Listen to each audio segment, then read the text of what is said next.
La fotografía nocturna es sin duda uno de los temas más sencillos y a la vez más espectaculares que nos ofrece la fotografía. Aunque es muy valorado por los aficionados, curiosamente se practica muy poco. Eso es así sin duda por tener que desarrollarse en una franja horaria a la que solemos dar otras prioridades. Sin embargo, ofrece gran número de posibilidades que pueden ayudar muy bien a poner el broche de oro a cualquier reportaje que realicemos, por ejemplo, en nuestras vacaciones. Para una salida nocturna, aparte de nuestra cámara, necesitaremos lo siguiente. En primer lugar, un trípode. Este aparato es fundamental. De noche hay poca luz y se necesitan velocidades bajas para exponer bien la película o el CCD digital sin riesgo a que salgan las fotos movidas, por lo que resulta imprescindible. Hay dos elementos que definen a un buen trípode, la solidez y la altura. La solidez viene dada la mayoría de las veces por el peso, aunque esto no guste, un trípode tiene que tener cierto peso para lograr una buena estabilidad. Y la altura para trabajar con comodidad y con garantías en otras situaciones menos habituales que se nos puedan presentar. A la hora de colocarlo, cuanto más separadas estén unas patas de otras, más estabilidad tendrá. Hay trípodes de zapata fija y trípodes de zapata suelta. Estos últimos, además de ser más cómodos a la hora de instalar la cámara, te permiten mucha capacidad de movimiento para situaciones inesperadas. Es muy importante asegurarnos que el trípode que compremos tenga zapata de recambio, ya que si se nos pierde nos quedaríamos sin poder utilizarlo, y que ésta se atornille a poder ser por medio de una pieza metálica, no de plástico. La sujeción será mucho mejor. Esta es una de las cosas importantes que hay que hacer, ajustar muy bien la cámara en la zapata. Para ello utilizaremos una moneda o similar. Si no lo hacemos así, nos ocurrirá esto. Y de nuevo, estaremos perdiendo solidez.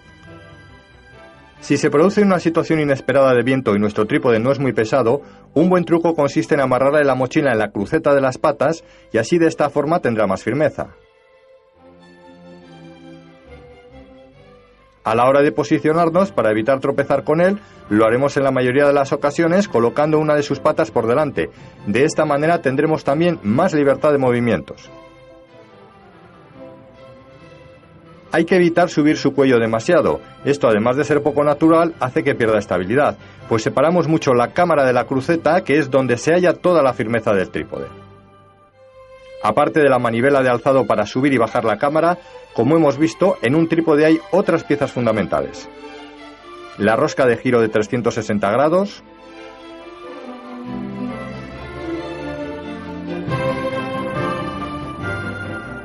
el mando de inclinación de la cámara,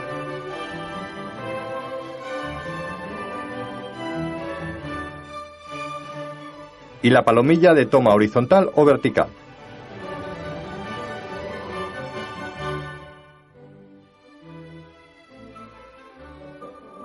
Básicamente el manejo de un trípode consiste en aflojar y apretar. Aflojar para ganar la posición y apretar cuando la tengamos. Ambas cosas son muy importantes porque si movemos uno de los mandos sin aflojar, es decir, si lo forzamos, haremos una holgura en el trípode y su firmeza ya no será la misma. De la misma forma, una vez tengamos ya el encuadre, cerraremos bien todas las válvulas para que tenga de esta forma más sujeción.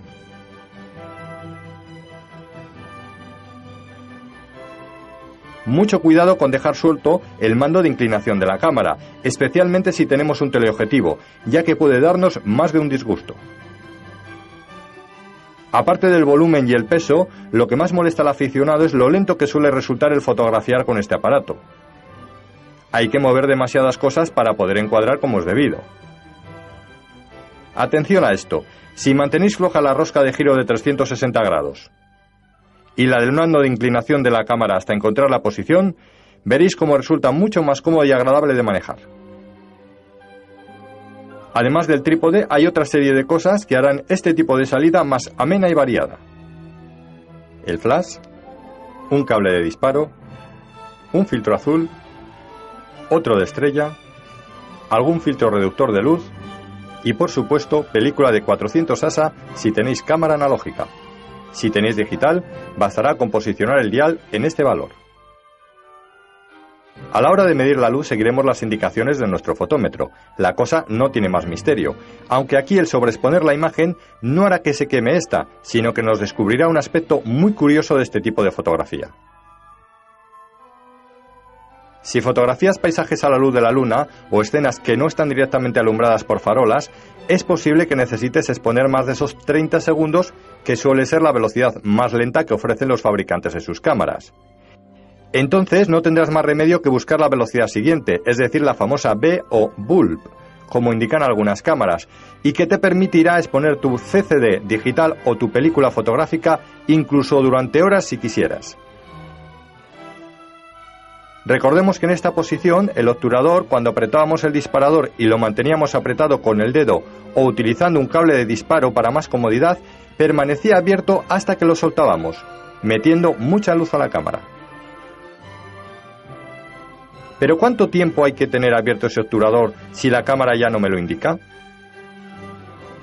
Para saber esto necesitamos hacer lo que se llama un cálculo de la exposición. Veámoslo con un ejemplo. Supongamos que al ir a fotografiar una escena nocturna, colocada en la cámara la sensibilidad de 400 ASA y tras poner el diafragma e ir a ajustar la velocidad, el fotómetro nos indica que 30 segundos de exposición no es suficiente. Haremos lo siguiente. Variaremos el ASA en nuestra cámara y colocaremos la sensibilidad más alta que tengamos, aunque no tengamos intención de hacer la foto a dicha sensibilidad. A ese ASA tan alto, la cámara no tendrá problemas en darnos un valor de exposición para la velocidad. Haremos la siguiente relación. Si a 1600 ASA y f5.6 me da 16 segundos de exposición, a 800 ASA y f5.6 me dará 32 segundos de exposición. Es decir, si reduzco a la mitad la sensibilidad, tendré que doblar el tiempo de exposición. Con esta regla de 3, a 400 ASA y f5.6 tendré que dejar el obturador abierto 64 segundos, el doble del tiempo anterior. De esta forma tendremos el tiempo exacto y nuestra exposición será más precisa. Si en cambio fotografiamos el paisaje urbano de nuestra ciudad, el fotómetro no tendrá problema en indicarnos la exposición correcta, pues las luces de las farolas, edificios y demás le guiarán sin problema. Lo que ocurre es que como la luz se concentra en unas zonas, estas se expondrán bien, mientras donde no llegue esa luz, como el cielo o los edificios sin iluminar, quedarán totalmente negras. Esto dará imágenes con mucha fuerza, pero quizás excesivamente contrastadas. Sobreexponiendo la escena, tanto por el diafragma como por la velocidad, romperemos este contraste y descubriremos cielos y demás zonas que las anteriores fotografías ni siquiera daban la más mínima muestra de ellas. De hecho, con una buena sobreexposición de 3 o 4 puntos podemos incluso conseguir que la escena parezca de día. En una salida nocturna es muy interesante jugar con el fotómetro de esta manera. Al encuadrar la escena de noche hay que tener especial cuidado también con la luz de las farolas. Si las colocamos en un borde de nuestra fotografía, darán un molesto efecto de destello o flare. Las luces de la ciudad suelen dar tonos amarillentos en nuestras fotografías, debido de nuevo al desfase de la temperatura de color. Sin embargo, dan un tono de calidez que resulta muy grato y rara vez se corrigen. Si tienes cámara analógica y deseas hacerlo, utilizarás para ello el filtro azul que te permitirá tener una reproducción más exacta de los colores de la escena, aunque también algo más fría.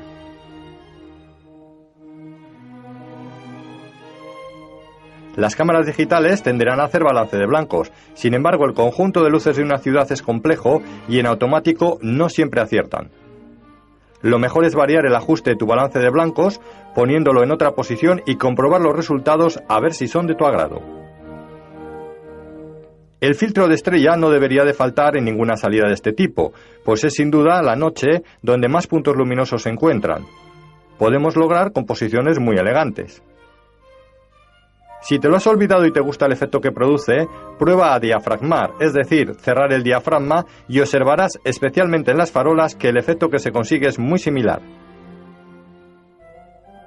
El momento ideal para empezar una salida nocturna no es la noche, sino el espacio de tiempo en el que, sin haber anochecido todavía, comienza a encenderse la iluminación artificial del lugar y se produce un cruce con la luz natural del final del día. Son momentos en los que se pueden conseguir imágenes muy espectaculares. por lo que no debes olvidar que las salidas nocturnas deberás comenzarlas curiosamente de día. También es muy interesante comenzar una salida nocturna después de un día de lluvia o tras haber regado la calle el servicio de limpieza de nuestra ciudad, pues con el pavimento mojado, la calle refleja en el suelo todo tipo de luces y puntos luminosos, llenando de reflejos y color nuestras imágenes. Cuando se fotografía de noche, en sí resulta divertido, por lo poco habitual de la situación. Sin embargo, incluso aquí es interesante ser creativo también. En la noche se pueden llevar a cabo unas técnicas que harán más sorprendentes aún nuestros reportajes. Fotografiar coches u otros vehículos en movimiento a velocidades lentas, 1 o más segundos, hará que las luces de estos se impresionen como largas estelas de color que discurren por las calles. Si en el lugar en el que estás hay un exceso de iluminación y no te permite tu fotómetro exponer mucho tiempo, cierra al máximo el diafragma para provocar esas velocidades lentas, e incluso puedes ayudarte también de filtros que reducen la entrada de luz, como el gris graduado, el gris neutro o el polarizador.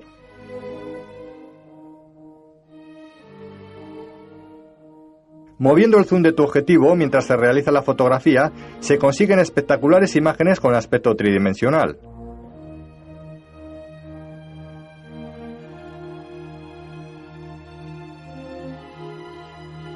Moviendo la cámara en diferentes direcciones con el obturador abierto sobre luces, tanto en escenas estáticas como de movimiento, puede darnos imágenes que parecen pinturas coloristas.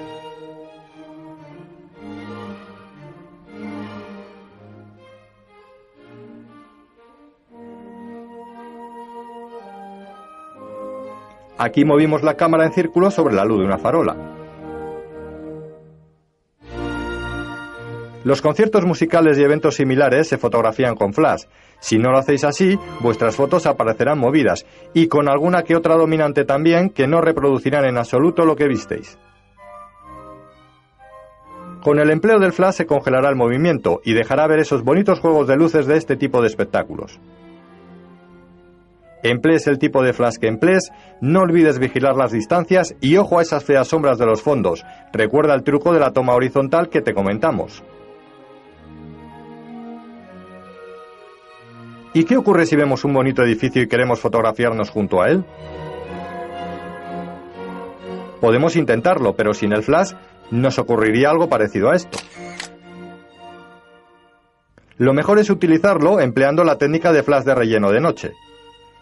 Es muy similar a la técnica del flash de relleno de día, pero tiene algunas variantes en su ejecución.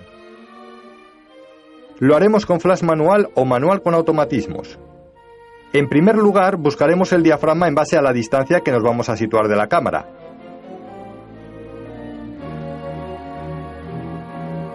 Con ese diafragma colocado ya en la cámara, mediremos el fondo que vamos a poner a nuestra fotografía hasta que nuestro fotómetro nos diga que está bien. Como nos pedirá una velocidad más lenta de la de sincronización, no tendremos problema.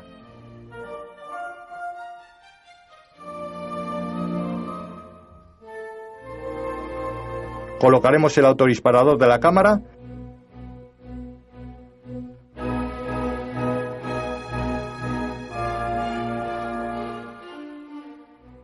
Tendremos mucho cuidado de no movernos, incluso algún segundo después de que salte el flash, y comprobaremos la fotografía. Si ves que el flash es demasiado evidente en la toma, no olvides hacer otra foto cerrando un poco más el diafragma para que su luz parezca más natural. Recuerda que esto era importante.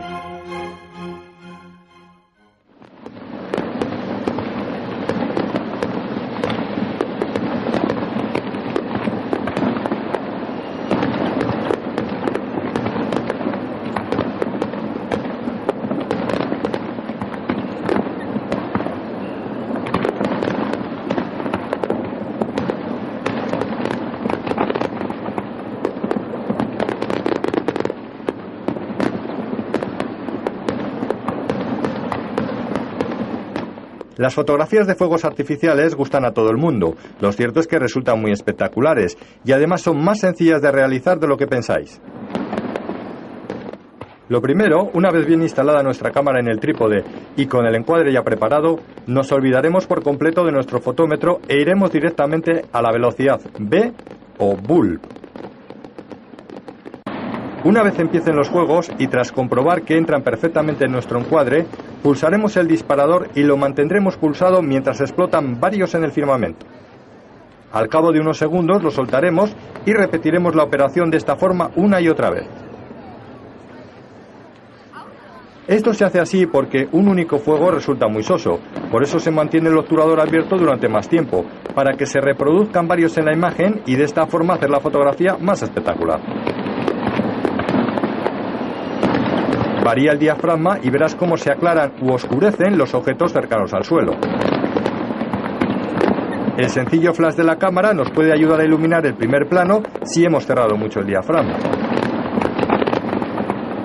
Si no utilizas autodisparador, ten cuidado de no cargarte sobre la cámara y presiona con cuidado el botón de disparo. Un consejo importante: cuando se realizan fuegos artificiales hay que situarlos. No es conveniente que aparezcan solo ellos en el encuadre. Para ello, lo mejor es tomar una referencia a tierra en la parte baja del encuadre. Haciendo esto, además de hacer la fotografía más interesante, esta no aparecerá tan plana. No obstante, también se puede salpicar el reportaje con alguno sin este tipo de referencia. Un gran angular nos vendrá muy bien para realizar este cometido.